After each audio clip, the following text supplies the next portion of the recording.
Hello, I'm stuck in a traffic jam. I don't think we're going to be moving for the next few minutes. So, here's a story.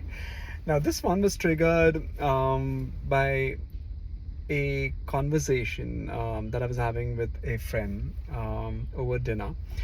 And it's a very interesting one, I think.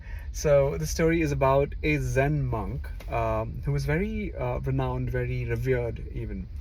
And there was a reporter who approached this monk asking for an interview. So the reporter went to the monk and said, "I want to have a chat with you and gain some insights from your vast experience and your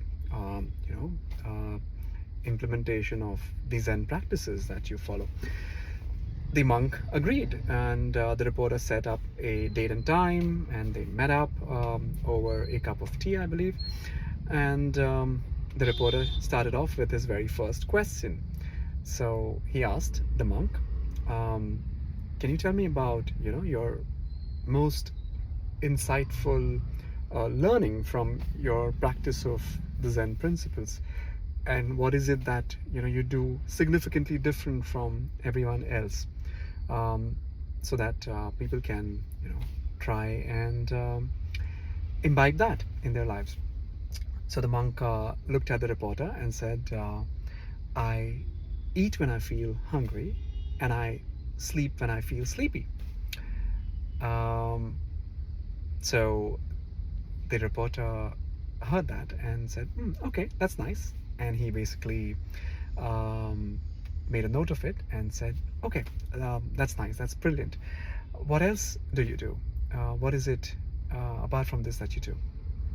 The monk smiled and said, "I eat when I feel hungry and I sleep when I feel sleepy." The reporter was very puzzled and said, "You already have said that. You've told me that. Can you tell me what else it is that you do?" And the monk smiled again and said, "I eat when I feel hungry and I sleep when I feel sleepy." Now, I could go on. You get the drift.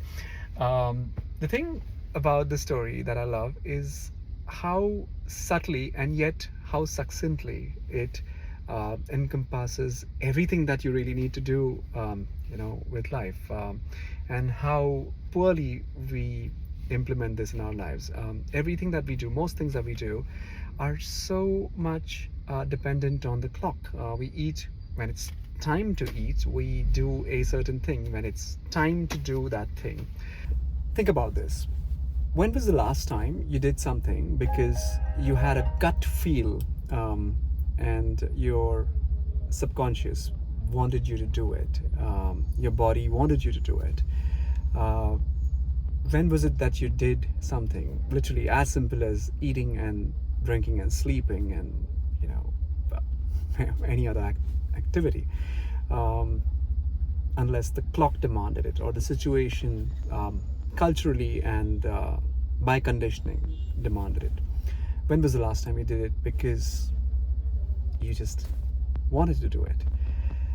There are so many times we put away things that we want to do from deep inside, and I guess we end up cursing ourselves for the rest of our lives, one way or the other, because we miss out on those moments and those opportunities.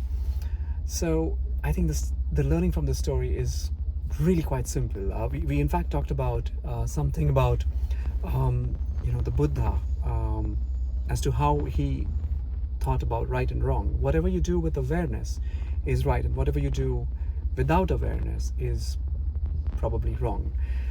This kind of builds up on that.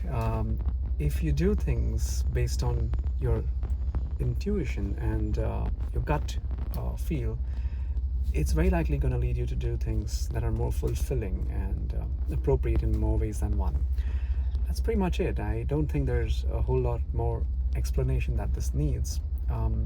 Let's see if we can get by in doing things more based on what we feel like doing at those points in time. I guess that's that then.